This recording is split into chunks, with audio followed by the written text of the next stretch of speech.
பைரவ கோலத்தில் கைலாயத்தில் இருந்து பெருமான் செங்காட்டங்குடிக்கு இறங்கி வந்தாராம். எப்படி வந்தாருங்கிறத 10 பாட்டில் சொல்றார். ஜடாமுடியை நல்லா தூக்கி இறுக்கி கட்டினாராம் தலைக்கு மேலே, கண்ணங்கரேல்னு இருக்கிற ஜடாமுடி. அந்த பிறையை எடுத்து திருநீர் போல குழைத்து அப்படி பிறை போல வச்சுக்கிட்டாராம். கண்ணுக்கு மை போட்டாராம்.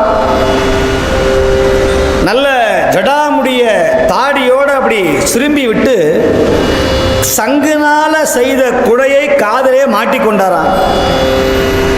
பழைய யானை தோல், பழைய கோற்று, கருப்பு கோற்று, கஜமுகாசுரனுடைய அந்த பழைய யானை தோல்ல போட்டுக்கிட்டு சூலாயத்தை தோல்ல அணிஞ்சு அந்த சூலாயம் மேலே கையை அப்படி தொங்க போட்டு மார்பில் கயிறினால செய்யப்பட்ட பூணூலை அணிஞ்சு மண்டவோடு மாலையை போட்டு இடது கையில் உடுக்க டமருகம் அதை எடுத்துக்கொண்டு காலில் பாதரட்சையை போட்டு ஜலங்கையை கட்டிக்கொண்டு செம்பருத்தி பூ மாலையை போட்டுக்கொண்டு கோவ கனலோடு பார்ப்பவர்கள் அஞ்சு நடுங்கி ஓடுவது போல உமையம்மையே அஞ்சு நடுங்கிய பழைய பைரவ கோலத்தோட அப்படி சூலாயத்தை போட்டு நெஞ்சை நிமிர்த்து கொண்டு உடுக்கையை அடித்து கொண்டு சல்லரியோட செங்காட்டங்குடி வீதிக்குள்ள நுழைஞ்சாராம். இதை பார்த்து அன்னைக்கு போனவன் தான் இன்னைக்கும் அந்த ஊரில் ஆளே கிடையாது. செங்காட்டங்குடி சுற்றிலும் வீடே கிடையாது.